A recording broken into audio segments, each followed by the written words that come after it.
Good day. I want to address something that's you can't stress the importance of. And this is going to be something that the pastoral part of this, if you're a pastor, obviously, you're going to be very, very familiar with in terms of the basics. If you're not a pastor, then uh, you're going to learn some things. Not that you pastors won't, you will. But non-pastors will learn a little more because they're not going to have the background that you have as a pastor. So, with all that being said, what am I talking about here? Talking about recognizing, assessing, and responding to suicidal risk. Very important topic. I'm a veteran, as you know by now, and the suicide rate among us is rather high percentage wise. I had a young man ask me one day. He fought in the Iraq War, and asked me. He's been diagnosed with PTSD, and he asked me, "Does this ever end?" And unfortunately, I had to tell him the truth, and unfortunately, the answer was no. It can be managed, but it never goes away. And I did not like the look on his face after I delivered that news. And I worried a lot about him, but fortunately, he's not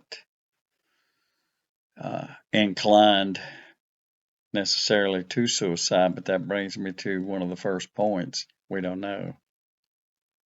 Somebody can appear perfectly normal. We don't know what they're thinking, how they're justifying it, etc. So it's a very important topic. It's kind of a sad topic to have to address today, but it needs to be talked about. So let's get with it.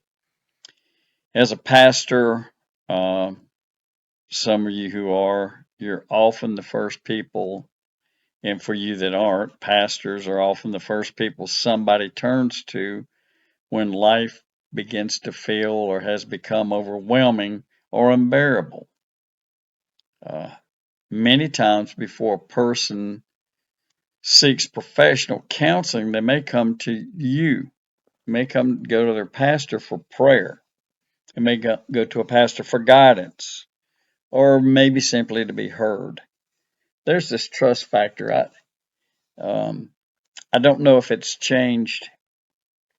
I don't know if it's evolved, but I think older people have more of a trust, if you're a believer, than younger people do. And then we know how the world is. So when I speak to you today about trust, etc., uh, take it seriously because there's still people that do trust pastors. So what does all this mean? It means that you're on the front lines of recognizing suicidal risks. And I won't get too involved with the scene, the displays. We may talk some about it, but I'd rather you basically know what to do. So, what does Scripture say? Life is sacred, and God is near to the brokenhearted. Uh, but there are moments of deep despair, and sometimes people lose that truth. They can't feel that truth. Now, your role is not to fix everything because you can't. But what is your role? Take them seriously. Help keep them safe. And then, as a Christian, walk with them toward rectifying the situation. Give them a lot of hope and support as best as you can. So let's look at some of these recognitions. Again, I'm not going to go totally, this is not a class on suicide only. Uh, so there will be some discussion, which is what we're going to begin to do now, as to what to look for. Key things. Uh, in a pastoral setting, suicidal thoughts frequently are expressed indirectly. That's the case in a lot of settings, but for some reason, particularly in a pastoral setting, and I can't give you the science why, I don't know why. Maybe it's that trust factor. Anyway, a person may say, instead of saying, I want to die, they may say things like, I feel like God has abandoned me. I don't see a reason to keep going. I'm just tired spiritually and emotionally. These are alerts, and there are some physical things. Withdrawing from the church or community. Now, you're not going to really maybe have a handle on the community side of that unless somebody tells you other than the person. But you can see other things like withdrawal from church activities or the church entirely. They stop engaging, excuse me, in meaningful relationships. They're writing things off. They're making the preparations. They express deep shame, guilt, worthlessness. And then here's a real big kicker. They begin to give things away and or begin to say very subtle goodbyes. That's uh, that should key you into becoming that should perk you up, make you very receptive to what else they have to say. And then you can listen for spiritual distress as well, feeling rejected by God, believing that they are beyond forgiveness, expressing loss of all sense of purpose. And these are not just theological concerns, they're warnings of warning signs of deeper risk that they're expressing. I've heard it said in scientific circles that people will cry out for help, but we don't hear them because we don't listen to the wording. Be careful with that. There's another little, just a caveat. You can't take everything that a person says as meaning they're getting ready to commit suicide. There's a balancing act here. I would err on the side of caution. And how do I do that? Well, I do this. I would ask, are you thinking about hurting yourself? Have you had thoughts about ending your life? Do you plan to do that? Do you have a plan to do that? Every time I go to the VA for physicals and stuff, I get all that free care, thank goodness. There's an interview that takes place. The nurse does it, and they ask you various questions, and then they get involved with a section that begins, have you thought about hurting yourself? And they want an honest answer because that's going to make caution lights go on. So, serious stuff, to say the least. When you're asking these questions, it's not creating an idea.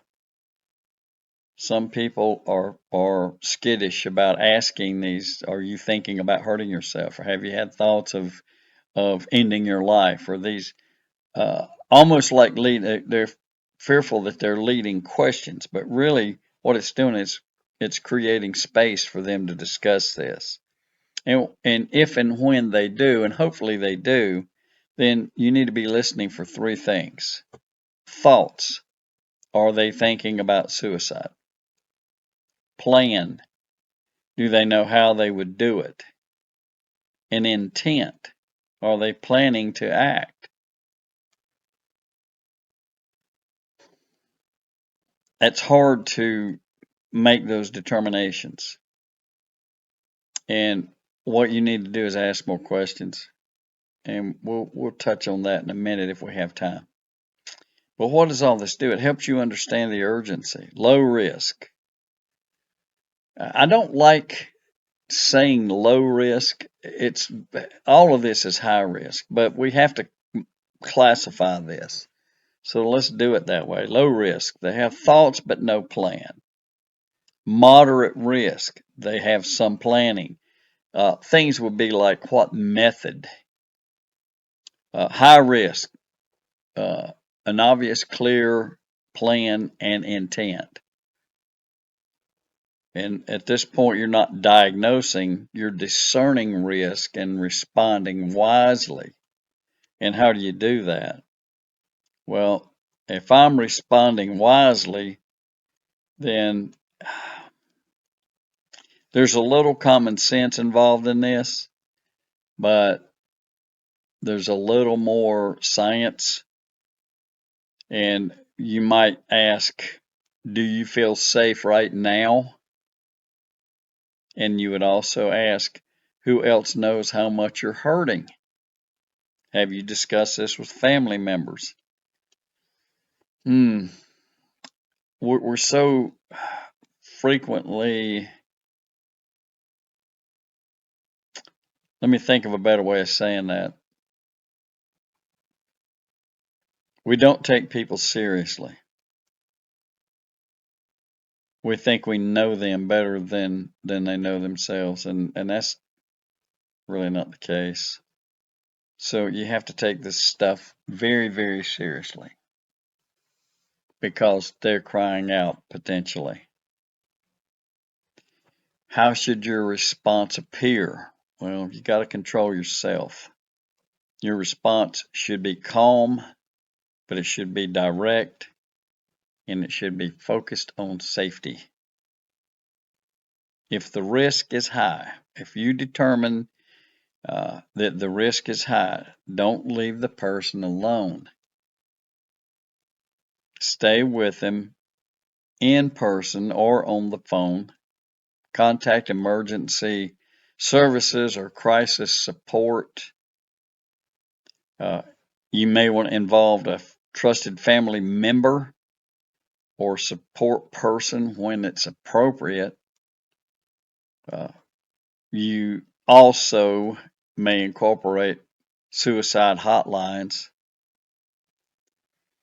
And to smooth things out at this moment in this situation, you might want to say things like, I care about you too much to leave you alone right now. If you're their pastor, they're going to believe you. If you are a pastor and they come to you with this, hopefully that's a good sign because that's an indication of trust. Maybe, as we said a few moments ago, you may be the only one that they can trust. If the risk is moderate, develop a very simple safety plan. And then identify warning signs. Listen to their coping strategies. Develop a network, people that they can contact. Encourage professional counseling. And this part sounds bad, but it really isn't. Follow up within 24 to 48 hours. So you might say, Dr. Dasher, if they're sitting in my office telling me that they're thinking about killing themselves, why do I want to give them 24 to 48 hours? Well, hopefully this process that I've described to you is going to put it on hold. Again, there are no guarantees in this, folks. When people are hurting that badly to the point where they can't face life anymore, you have to be immediate. There's not this comfortable space that you need to develop. You need to handle this right away. If that's moderate and high risk, if it's low risk, continue pastoral care Uh, but I would encourage additional support, and then I would probably try to strengthen relationships and community connection. That's all in verbiage. You need to talk about these things. Okay, take a breath a minute because I want to jump into probably the gist of this since this is Christian counseling. Faith and suicide.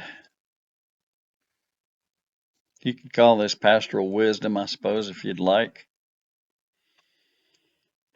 How do you bring faith into the conversation? How you do it matters very strongly. Don't say things like you just need more faith. Don't say things like just pray about it. Uh, don't say things like God won't give you more than you can handle. Guess what? These are things that they view as having failed. So that's not the thing to say. Instead, what you want to do is sit with them while they're going through this painful period. Pray gently and compassionately. Obviously, you want to ask them, would you like to pray?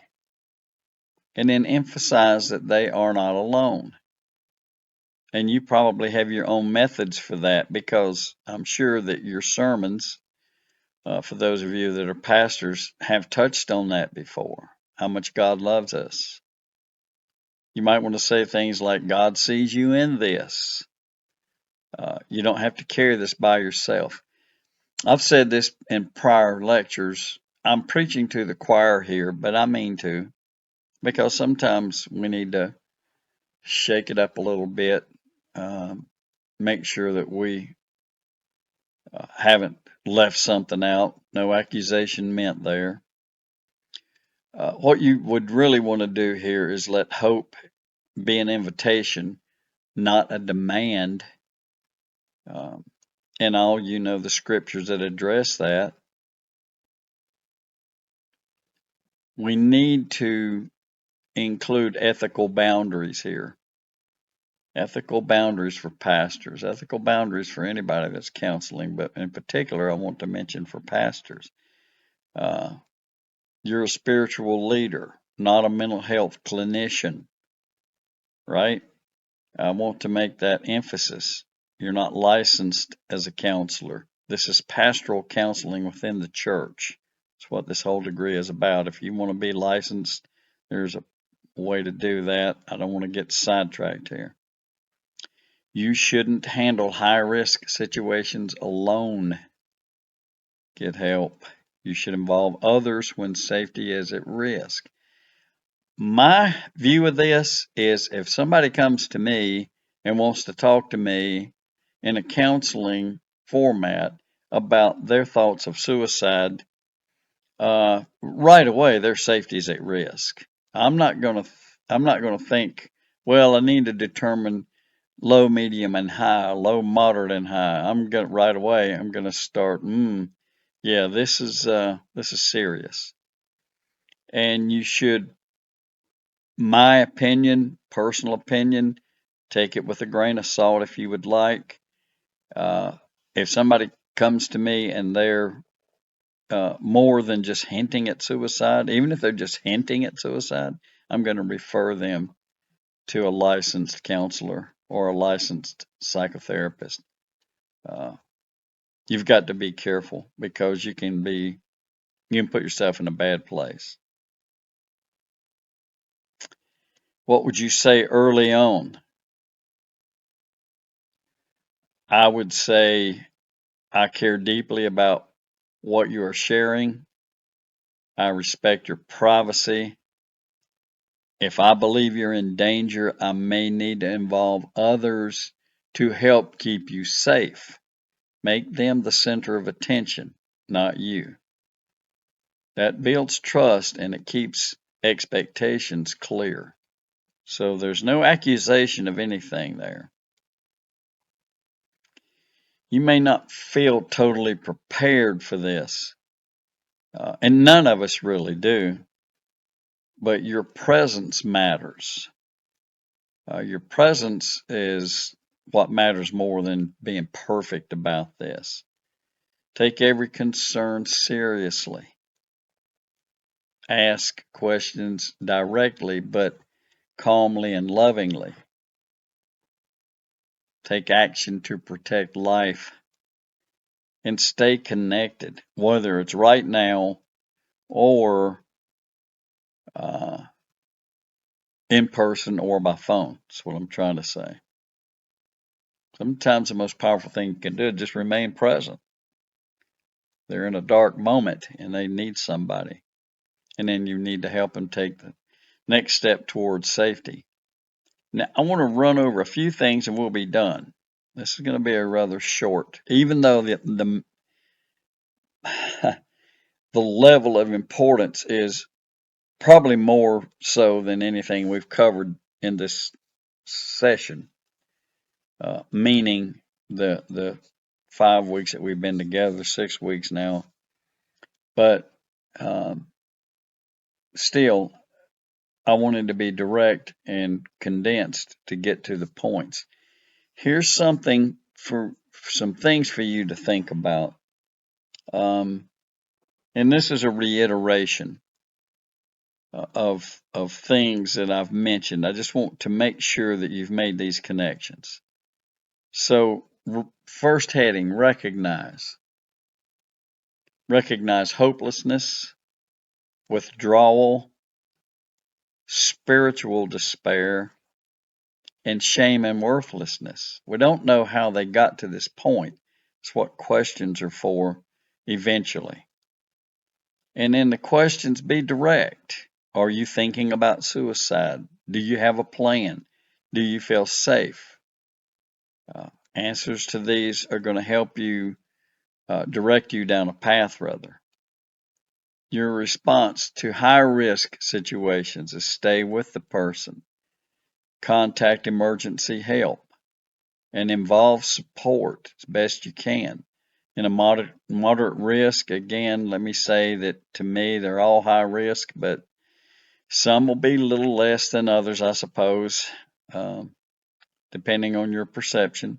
Moderate risk is to develop a safety plan with them, encourage counseling, and then follow up as soon as possible. In a low risk, continue care and strengthen support. And again, I'm going to say it one more time. High, moderate, and low, I'm going to treat them all as high. That's the safest plan. But we need to understand that there are levels. You can recognize levels and still be proactive. What are your boundaries as a pastor? And even those of you who aren't, you're not a therapist. Um, don't handle crises alone. Refer when you need to. In terms of a faith approach, offer presence, listen deeply, encourage hope. Some of these things you naturally do as a pastor. Don't minimize pain. Don't use guilt or pressure. One of the worst things you can say is think about all the people you're going to hurt if you do this. Because that may worsen their condition. That may lead them to feel guilty, which is going to exacerbate the whole problem. And don't oversimplify spiritual solutions. I guess if you wanted a core principle, it would be protect life first and always. So that's the conclusion of this. I'm sure that you have questions. I'd suggest that you maybe go outside of the classroom and talk to agencies who train people to deal with suicide, particularly Christian ministries that address that professionally, and get some more insight. I hate to leave this section that briefly, but that basically introduces you It doesn't totally prepare you for handling this, but it introduces you to it. And then again, I would seek maybe some opinions from outside of our class, just to supplement what we've talked about. All right, so have a great day.